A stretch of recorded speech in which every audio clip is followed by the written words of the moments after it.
Donc nous avons pris comme devise au sein de notre société, tout entrepreneur qui met sur le marché des produits sans se préoccuper du devenir de ces produits, a fortiori s'ils ne sont pas biodégradables, sera un jour appelé à disparaître. Donc nous avons fait le nécessaire pour pouvoir installer des usines de PET recyclés pour incorporer du PET recyclé dans nos bouteilles. C'est clairement l'ADN forcément de notre société, puisque nous accompagnons des personnes en parcours d'insertion, donc vers un emploi durable. Donc c'est véritablement la partie sociétale au sens accompagnement des personnes en difficulté par rapport à l'emploi qui prime.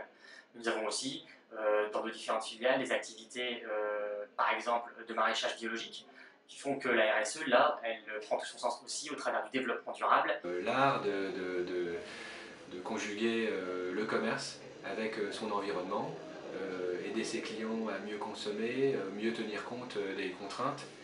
C'est une responsabilité avant tout, une responsabilité alors vis-à-vis de nos collaborateurs en tant que responsables des ressources humaines.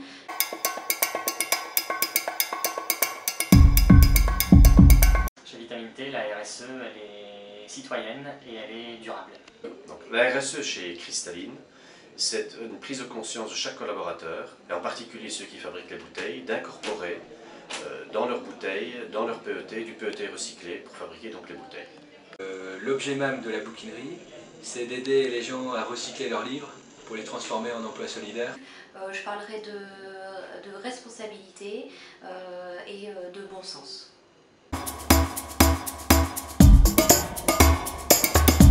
En 2017, nous avons continué le développement du projet initialement entamé avec Auchan. Et un résultat, ce sont parmi nos 2000 salariés en insertion en 2016, en parcours d'insertion, ce sont près de 70% de ces personnes qui, après leur parcours chez nous, ont trouvé un emploi durable, un CDI, un CDD de plus de 6 mois ou une formation qualifiante. Aujourd'hui, c'est qu'on est vraiment en plein développement de la bouquinerie. On a recyclé environ 500 000 livres l'année dernière, en 2016. Et en 2017, on est sur une tendance à recycler 1 million de livres. En 2017 et en 2016, puisqu'on l'a commencé depuis quelques années maintenant, il y a un projet qui nous a tenu à cœur, c'est surtout sur la qualité de vie au travail, et derrière ça c'est surtout sur les conditions de travail, pour diminuer les risques de TMS, troubles musculo-squelettiques. Et donc on a travaillé en lien avec le CHSCT sur tout ce qu'on pouvait améliorer au quotidien dans le travail de nos équipes.